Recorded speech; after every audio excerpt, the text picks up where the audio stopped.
Today, we chatted with trumpet player Jamal Mayfield of the Mayfield Experience. Jamal shares his experience growing up and finding music and his process in adapting modern music for an urban jazz quartet. Jamal shares his influences and what's on the horizon for the Mayfield Experience. I'm Amy, and he's Brent, and this is La Crosse Local. My name is Jamal Mayfield. I was born in Chicago, Illinois. I actually got into music because I wanted to be different from everybody else. I didn't want to be like everybody else. I knew I couldn't play basketball, but I realized I wasn't really into sports or baseball or anything. I kind of knew I wanted to play an instrument. I didn't know to what extent until I got older. For someone who's never seen you live, what can they expect when they come to a show? It is an experience. It's a really good time. We plan on all our gigs where my musicians, the bass player and the guitarist, go wireless. So at any point during the show, we may not even be on the stage. We might be sitting at a table, maybe out in the audience, letting some of the participants play the instruments in the middle of the songs, playing solos. We try to be really engaging, in my opinion, within my experience. And playing jazz, sometimes it turns into like a dark thing where it's so serious where nobody can enjoy it. They're not entertained by it. So we try to, make it in a sense where everybody's involved and it's real inclusive. And you walk away with an experience and saying, wow, I can't believe that they played a Kanye West song in that type of set. You're described as an urban jazz quartet. When people think of jazz, they often think about the standards.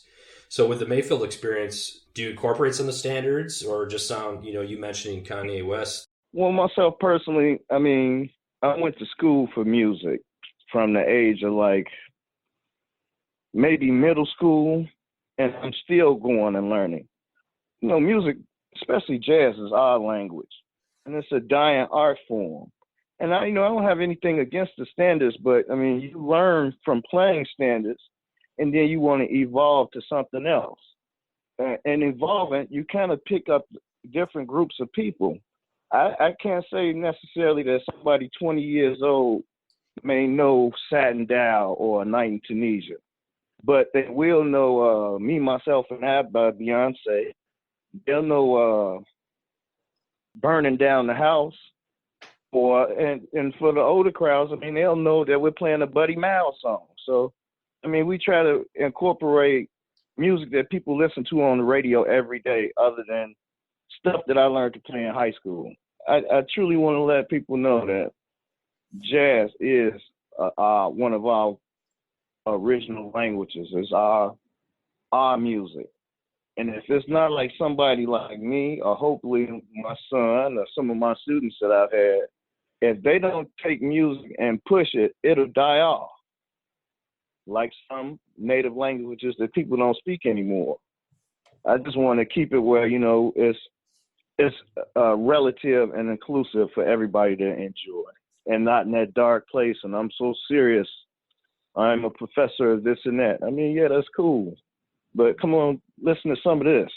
So you mentioned some of those covers that you play. What are some other musical influences that you draw from?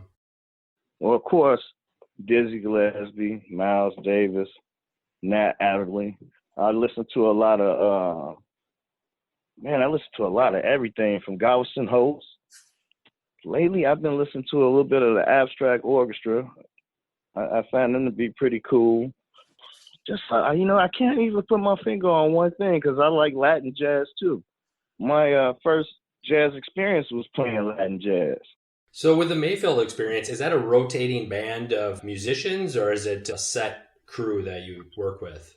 Well, as of right now, for the last 4 years, it's been a set group. You got Doc Melvin playing lead and rhythm guitar, Smoking Joe playing bass, and all these musicians belong to other groups. You've got Aria Boca playing drums, which is great. I love having a female drummer. I kind of put her out front sometimes because a lot of times we don't see enough of that type of inclusivity, especially in the music industry. I've seen you guys perform a number of times as the Mayfield Experience and also with bands like Greg Hall and the Wrecking Ball. What's next for your band? What are you guys working on? Well, right now we're cutting wood and pretty much woodshed and sharpening up our skills. We do have some gigs coming up, but due to COVID, we've kind of slowed things down. Has that been I've talked to a lot of musicians and a lot of artists in that area. It's probably been pretty difficult for you guys. Yeah, it's really difficult for me. It's one of my major incomes other than my day job. And, I play with a lot of groups outside of lacrosse.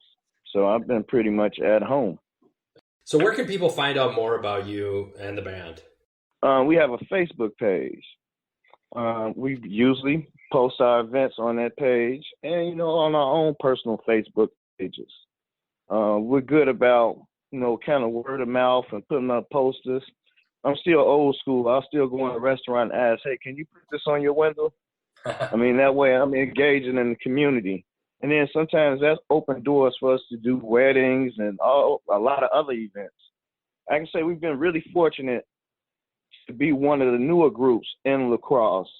Because I recall when I first came up with the idea to even have a band, I was told, you'll never make it here in lacrosse. There's no room for that. Nobody will listen to it. But I just kept at it. Now it was an evolving band in the beginning, but those musicians have moved on to do a lot larger things. And my first group was all college students.